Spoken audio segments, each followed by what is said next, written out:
What's going on, guys? Welcome back to another video and welcome to week 2 of the NFL predictions for the 2018 through 2019 NFL season. Let's get right into the prediction, but first, if you guys like this video, make sure you hit that like button and subscribe if you're new. And if you're already subscribed, hit that notification bell so you never miss a video.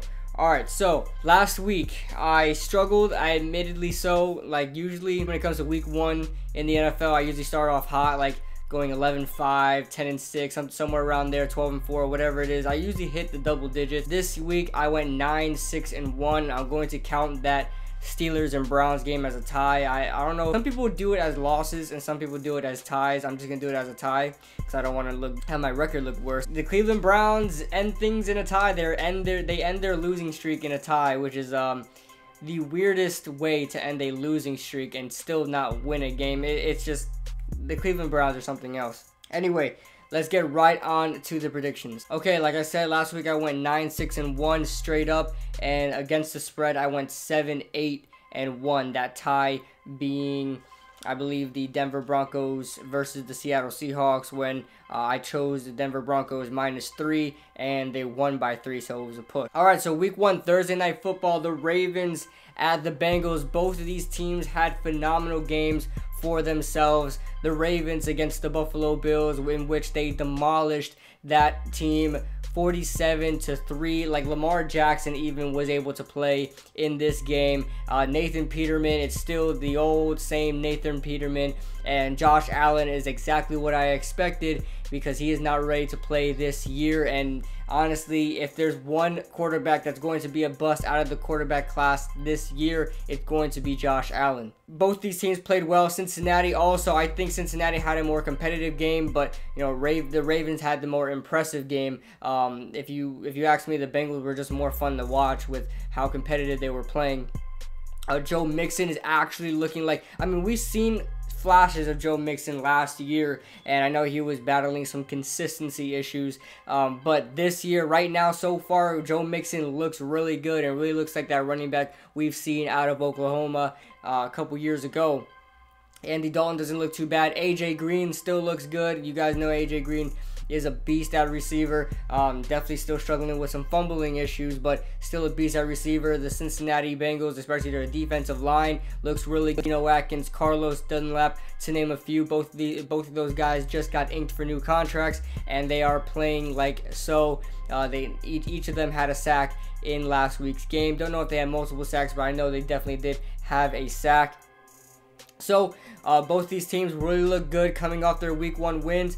Now they face off here at Thursday Night Football. This should be a really good game to watch. I really love AFC North matchups, and the Ravens at the Bengals. When it comes to these AFC North matchups, it's usually the guys that are playing away that wins the games, and I'm just going to stick with that. And I think the Ravens definitely looked better. I think they offensively, they probably are better offensively, even though nobody thought that. I didn't even think that with Joe Flacco and then a bunch of guys on that wide receiving core that never played together, like John Brown, like Willie Snead, and Michael Crabtree. I mean, a lot of these guys, all of them are coming from different teams, so I didn't think they would gel together as easily as they did. And you guys know Alex Collins is still a really good running back and very underrated. So as far as that offense goes, I'm going to give the edge to the Ravens, surprisingly, and you know I'm going to give that defense an edge. That defense for the Ravens is really good. Definitely picking up from last year. So I'm going to have the Ravens winning this game 34-24. Take Baltimore +1. The Panthers at the Falcons. Now the Panthers did not look good, even though they did get the win against the Dallas Cowboys. The Dallas Cowboys are dealing with their own troubles right now, and Carolina was just able to sneak away with that, with a win there. If it wasn't for Dak fumbling the ball late in the fourth quarter, you never know. Maybe they could have, lost that game, the Carolina Panthers. So, and when it comes to the Falcons, they're playing the former Super Bowl champions of last year. So, and their offense completely stunk. And Steve Sarkisian needs to get his head in the game and start making some better play calls. Stop using Devontae Freeman as a power runner at the goal line. Use Julio Jones more. Stop using 3 tight end sets and trying to run the ball in from the goal line when you have Julio Jones and when you have a fast and speedy receiver like a Calvin Ridley, and you have a tall another tall possession receiver like a Mohamed Sanu. I do not get why they were using 3 tight ends on the goal line. I don't know. I'm not going to get into that. But, you know, if they were to learn from their mistakes, they had the talent to get it done. They had the talent to be that 2016 offense that everybody was going crazy about. The roster isn't even that different. I believe Mohamed Sanu was still on that roster. Julio Jones is still there. Devontae Freeman, Tevin Coleman, Matty Ice. That offensive line is still pretty decent.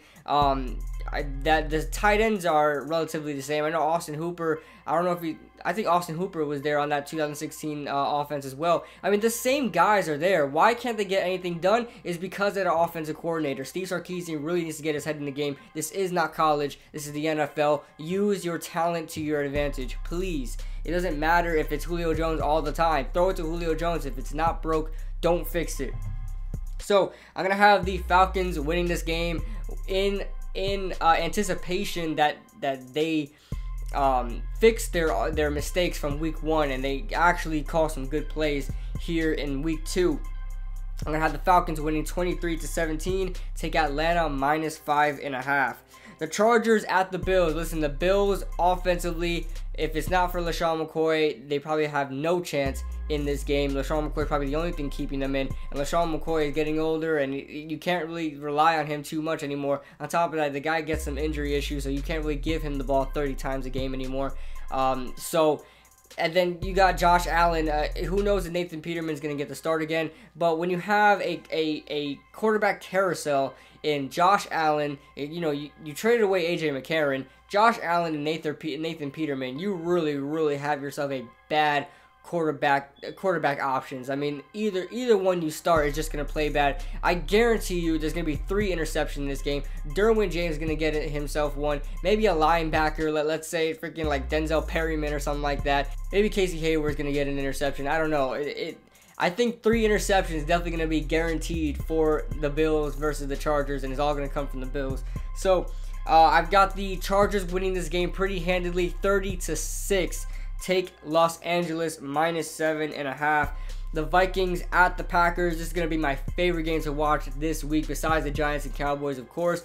But the Vikings at the Packers, I'm really looking forward to this game. Kirk Cousins really lighting it up. Really had a good game, a good showing against the 49ers. I told you guys that game was going to be close with the 49ers. Jimmy Garoppolo did not look good. But anyway, Kirk Cousins really looked good. Dalvin Cook looked good. Adam Thielen and Stephon Diggs, one of the best duos at wide receiver in the NFL, and that defense just does not let up. So, and when it comes to the Packers, hopefully Aaron Rodgers on his happy pills again. If you guys didn't watch that post-game interview, you guys know that Aaron Rodgers was on some good stuff coming off that knee, coming off that knee injury. So, hopefully Aaron Rodgers still on the stuff and tries to get himself a win against that mean Vikings defense. I'm gonna have the Packers winning this game though. I really think the Packers have the edge here. I just really like their team this year, and expect them to win a lot of games this year, even against division opponents. I know the Packers have to come back against the Bears, and that's nothing against the Packers. I think the Bears are going to be a pretty decent team this year, especially that the Bears have been playing them close for the past 2 or 3 years now. With the Packers, their defense still needs a little work, but the Vikings are already there when it comes to how good their offense and their defense is. So I'm going to have the Vikings here winning it 26-24. Take Minnesota +1 on the upset. The Texans at the Titans is a pick'em game. I'm going to have the Texans winning this game. I think Deshaun Watson plays a little better than his debut against the Patriots. And the Titans might not have Marcus Mariota. They might not have Taylor Lewan, so they're going to have to start somebody else at left tackle. Who knows if that is Jack Conklin or somebody else. We'll see what happens. And on top of that, Delaney Walker is out for the year. And Jonnu Smith will be filling in the role at tight end. I am pretty high on Jonnu Smith, but I don't know who they're going to bring in at left tackle, and I do not know who is the quarterback for the Titans coming in. I can't remember. but it's not Luke Falk. I think they cut him, but don't know who the quarterback is for Tennessee. I forgot who was in, but it doesn't matter. I don't think the Titans are going to get it done here against the Texans. 17-10 is my final score. Take the Texans on the pick'em. Browns at the Saints. The Browns are scrappy. Like I said before, they're a scrappy team, but against the Saints, maybe they have a chance if that Saints defense is as bad as it was against the Buccaneers. But I think they'll bounce back just a little bit. And then, the Saints offense is the Saints offense. As long as Drew Brees is there, they're going to score points. So I'm going to have the Saints winning here at 34-17. Take the Saints -8.5. Now, we move on to the Dolphins at the Jets. Boy, did the Jets look like a championship team against the Detroit Lions. I don't know if that's a fluke or not. We'll see what happens.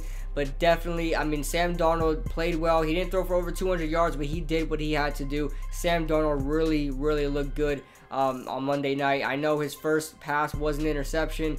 It is what it is. It happens. It was a huge floater. I mean, the ball was in the air for a good 5 seconds. So Quandre Diggs just took an advantage of that and intercepted and took it to the house. But other than that, Sam Darnold really looked good on offense. And the Jets defense really looks good as well. I know the Jets fans have been wondering how that defense is going to play. And there's your answer. And it's pretty damn good.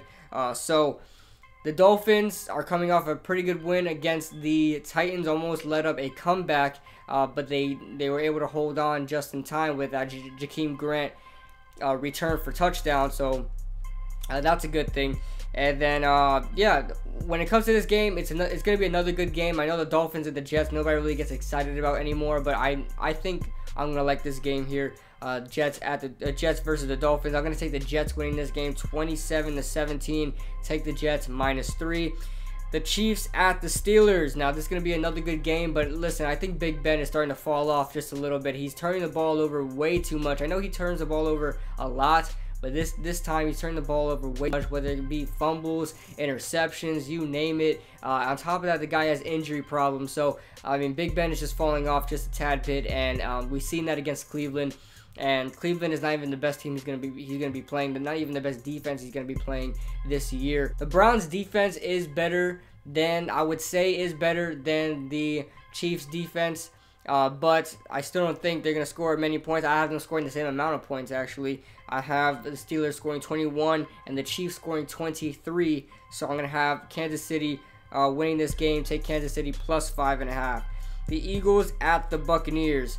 The Eagles are looking good so far. They only scored 18. I mean, their offense completely looked terrible against the Atlanta Falcons. And the Buccaneers defense looked terrible against the Saints. So I expect the Philadelphia Eagles to pick it up with Nick Foles and score some points. I'm going to have the Eagles winning this game 35-20. The Buccaneers may be without Deshaun Jackson, but have no fear. Chris Godwin is really on the rise. This guy is a legitimate number 2 wide receiver, and the fact that he was playing number 3 before is pretty good for the Buccaneers. But that's if Deshaun Jackson is not playing. There's a possibility he won't. There's a possibility he will still play if he clears concussion protocol. So we'll see what happens there. But I'll have the Eagles winning 35-20. Take Philadelphia -3. The Colts at the Texans.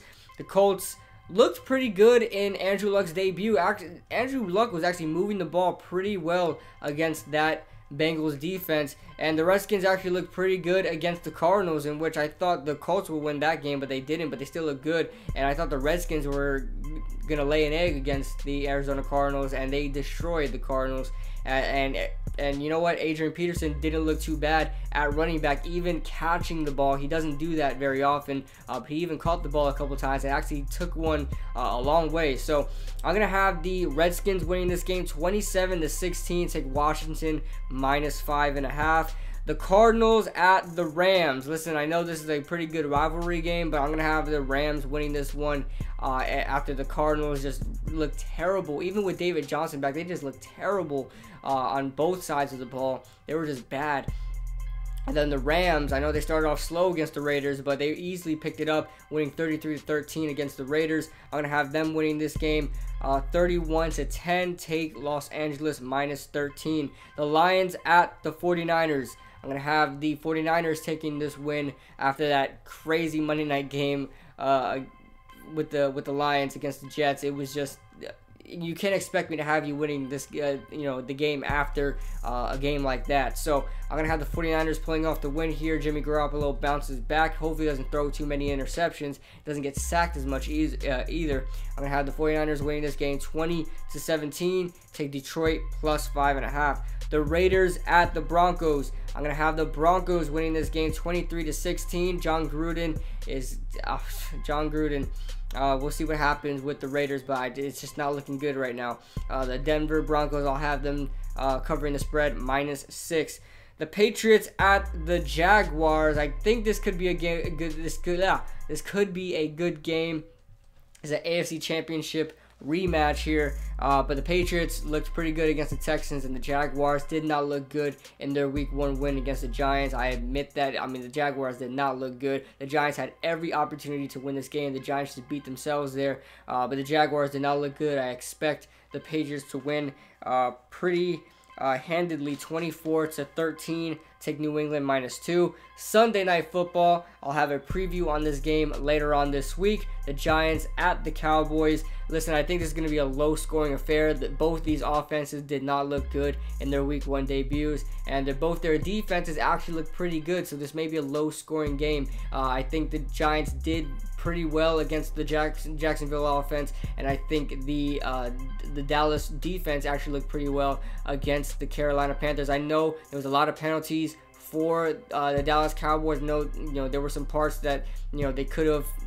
They have to make up, but for the most part, holding a team to 16 points, holding any team to 16 points is pretty good. So I'll have the Giants winning this game. I think the Giants really can win this game 16-10. Take the Giants on the upset +3. And then Monday Night Football. This is actually a pretty strange Monday Night Football game. Seahawks at the Bears. Don't really know what's so prime time about it.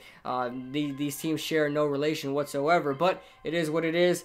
Both these teams, like I said, the Bears are actually on the rise compared to the Seahawks. I don't like what the Seahawks have been doing in the offseason. Don't like, they actually played a good game against the Denver Broncos, but Denver's not going to be that good this year. So I'm going to have the Bears winning this game 20-15.